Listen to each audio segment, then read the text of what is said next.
नमस्कार, आप देख रहे हैं जनसंवाद न्यूज और मैं हूं आपका राजेश कश्यप। आइए शुरू करते हैं खबरों का सिलसिला। देखिए हमारी यह स्पेशल रिपोर्ट। हरदोई के जिला मुख्यालय से करीब 30 किलोमीटर दूर स्थित ऋषि मुनियों और साधु संतों की तपस्थली धोबिया आश्रम स्थित है। धोबिया आश्रम धौम ऋषि का बड़ा ही पौराणिक आश्रम माना जाता है। धौम ऋषि पांडवों के पुरोहित थे। पौराणिक मान्यता है कि यहाँ पर 84,000 वैष्णवों ने नैमिषारण्य के आसपास तपस्या की थी। इसकी परिधि में यह आश्रम भी आता है। आश्रम से उत्तर पूर्व दिशा में प्राकृतिक जल स्रोत है, जो यहाँ आने जाने वाले लोगों के लिए खासा आकर्षण का केंद्र है।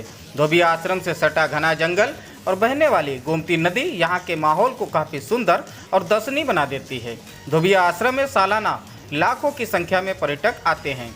यहाँ के दर्शनीय और मनोरंजक स्थलों का लुत्फ उठाते हैं। आश्रम की देखरेख करने वाले नेपाली बाबा ने इसी आश्रम में समाधि ले ली थी। धोबिया आश्रम में स्थित प्राकृतिक जल स्रोत का रहस्य बड़ा ही पुराना और महाभारत कालीन है।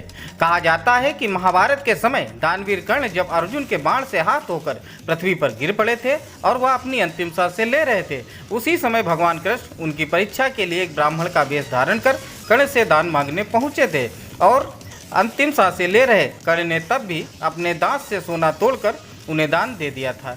कर्ण द्वारा मुख से सोना तोड़कर देने के कारण तब भगवान श्री कृष्ण ने सोने को अशुद्ध बताकर उसे लेने से इनकार कर दिया था, जिसके बाद कर्ण ने अपने बाण से पृथ्वी को भेद कर पानी निकाला था और उस सोने को शुद्ध किया था। अभी से धोबिया आश्रम का यह प्राकृतिक जल स्रोत लगातार चल रहा है और आज भी कोई जल स्रोत के इस रहस्य को नहीं जान पाया है कि इस जल स्रोत में पानी कहां से आता है। आश्चर्य की बात तो यह है कि धोबिया आश्रम के जल स्रोत में तो लगातार पानी निकलता है, लेकिन धोबिया आश्रम के आसपास के क्षेत्र में जलस्तर कम होने के कारण नलों तक से पानी निकालने में लोगों को बहरी बोरिंग करानी पड़ रही है।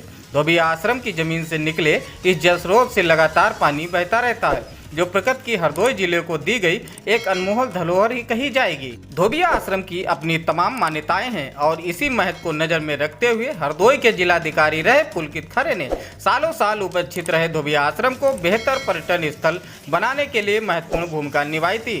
डीएम पुलकित खरे ने धोबिया आश्रम को भव्य रूप देने के लिए वहां पर विश्राम गृह बनवाया था, तो साथ ही धोबिया आश्रम में स्थित प्राकृतिक जल स्रोत का भी उन्होंने जीर्णोद्धार कराया था। डीएम पुलकित खरे के प्रयासों के बाद धोबिया आश्रम में आने वाले पर्यटकों और श्रद्धालुओं की संख्या में जबरदस्त इजाफा हुआ है और जिले वासियों के साथ साथ अब गैर जनपदों व प्रदेशों से भी लोग धोबिया आश्रम की प्राकृतिक खूबसूरती की अनमोल धरोहर को देखने के लिए आने लगे हैं। धोबिया आश्रम अब पहले से बेहद खूबसूरत नजर आ रहा है और इसकी सुंदरता अब लोगों को दूर दूर से खींचकर आश्रम तक ले ही आती है।